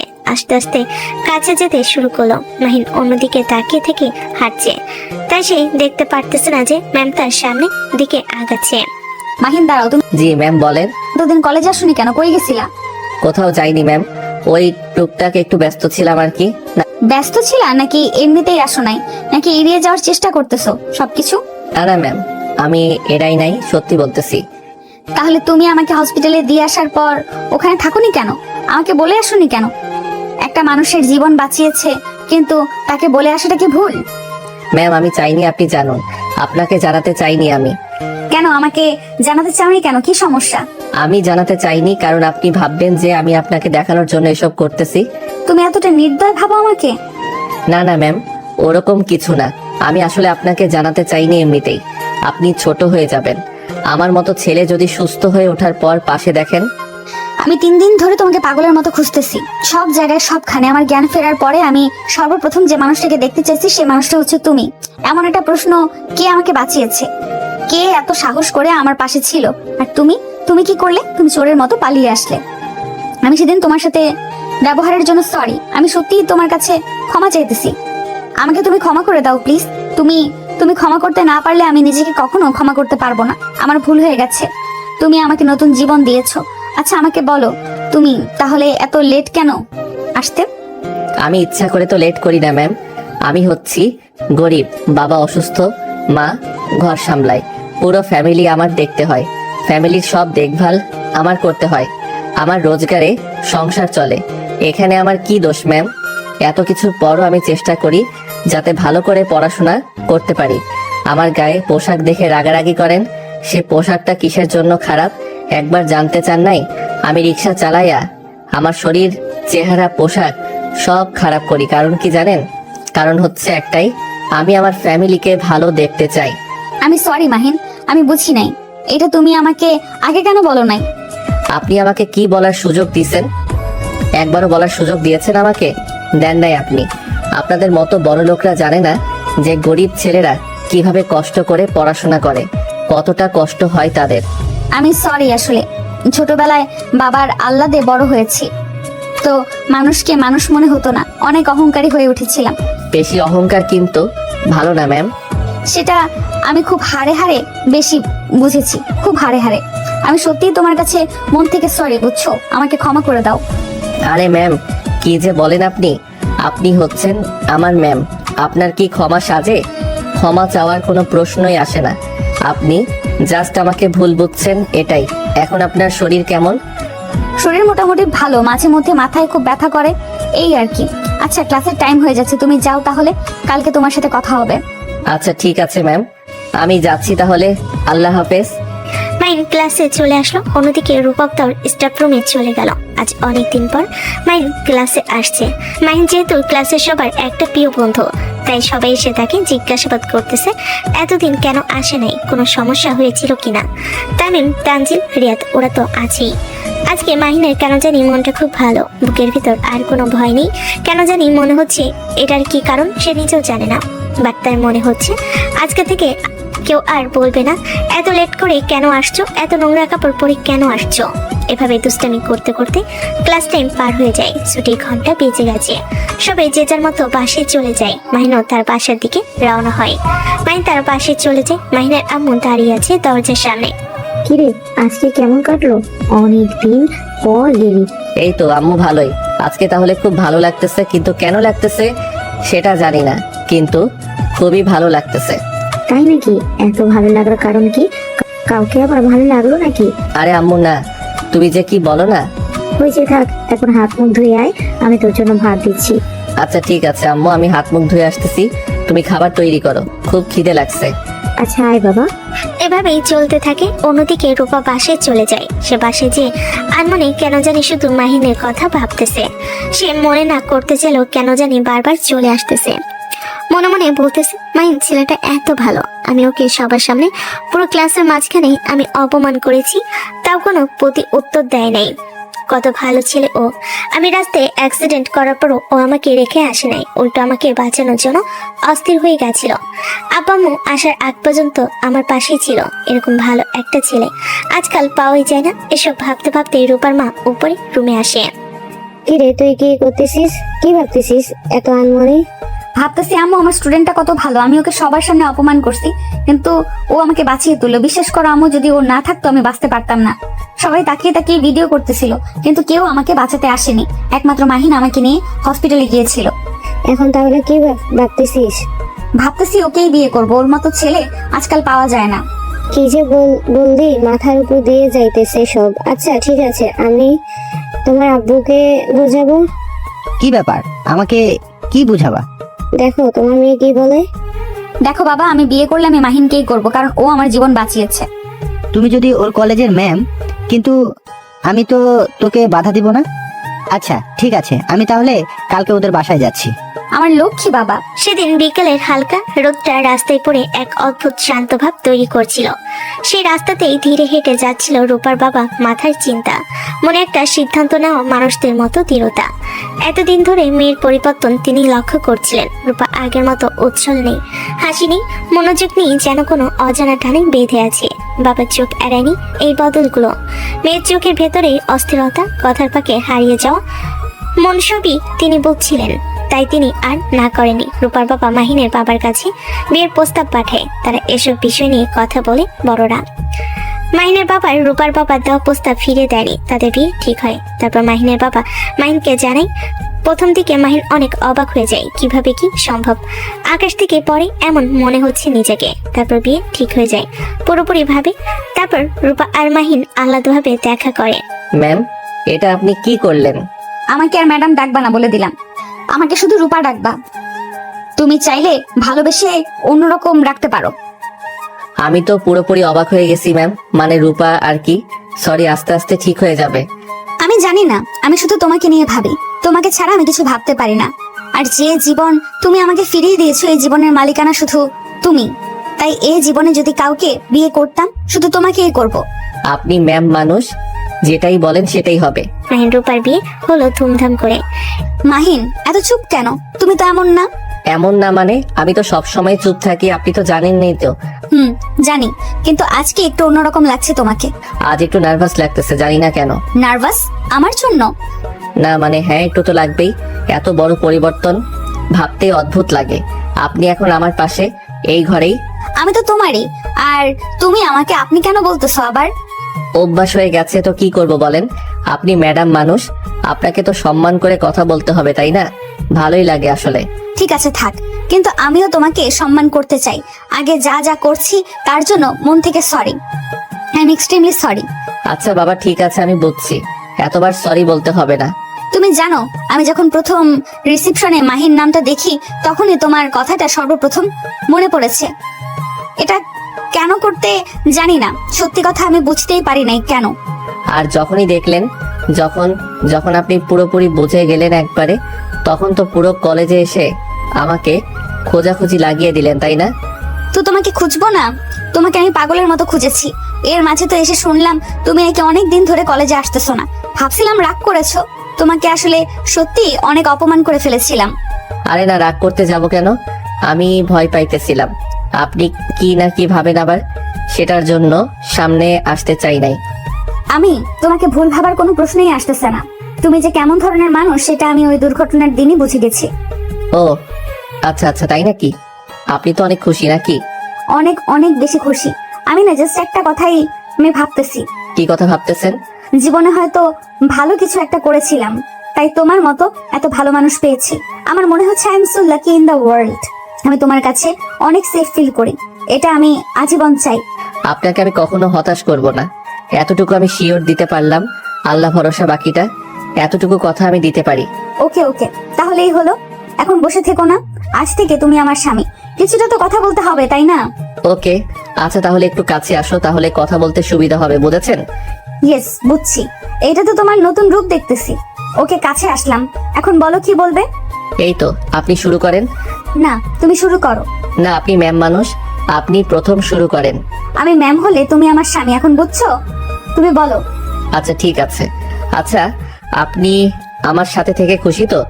মনে হচ্ছে আমি গরিব ঘরের ছেলে, আপনি মানিয়ে নিতে পারবেন তো? এইসব কথা তুমি আর একবারও বলবে না বলে দিলাম।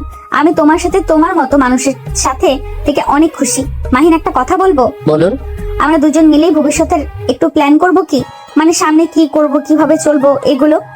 অবশ্যই করব, আপনি আগে বলেন আপনার মাথায় কি ঘুরতেছে। প্রথমত তোমার পড়াশোনাটা চালিয়ে যাবে, তাই না? হ্যাঁ অবশ্যই, ক্লাসগুলো নিয়মিত করতে হবে, আর অনার্স শেষ করতে চাই সুন্দরভাবে। আমি তোমাকে পুরো সাপোর্ট করব। দুপুরের ক্লাস থাকলে খাবার রেডি করে দিব, তুমি যেন ঠিক মতো পড়তে পারো, এটাই চাই। আপনি এত চিন্তা করেন কেন আমার জন্য? আমি না করলে কে করবে শুনি? সবকিছু আমার দায়িত্ব। ঠিক আছে, তাহলে আমার তরফ থেকে একটা কথা, আপনি কলেজের চাকরিটা যেন চিন্তামুক্ত হয়ে করেন। বাড়ির দিকের সব দায়িত্ব আমি নেব। এত তাড়াতাড়ি দায়িত্ব নিলাম, আপনি শুধু আপনার কাজ আর নিজের যত্ন নেবেন। আচ্ছা, আর একটা কথা, আমাদের একসাথে কোথাও বেড়াতে যাওয়ার প্ল্যান করব, মানে সামনের মাসে। যাব, কিন্তু আপনি কোথায় যেতে চান আগে বলেন। কক্সবাজার যাওয়া যায়, সমুদ্র দেখা হয়নি অনেকদিন, তোমার সাথে গেলে ভালো লাগবে। আমারও খুব ইচ্ছা, তাহলে সামনের মাসে প্ল্যান ফাইনাল করে রাখি। আর হ্যাঁ, সংসারে কিছু নিয়ম ঠিক করব। যেমন কিছুতেই রাগ করে চুপ থাকবে না, কথা বলবে। কোনো সমস্যা হলে দুজনেই শেয়ার করব, আর প্রতিদিন রাতে একটু হলেও একসাথে বসে কথা বলবো। এই নিয়ম আমি খুব পছন্দ করলাম। আর আমার একটা নিয়ম, আপনি নিজের উপর চাপ নেবেন না, কোনো কিছু একা করার চেষ্টা করবেন না, আমাকে ডাকবেন। এভাবে সবকিছু সুন্দরভাবে চলতে শুরু করলো। জার্নি শুরু হলো এক নতুন অধ্যায়ের।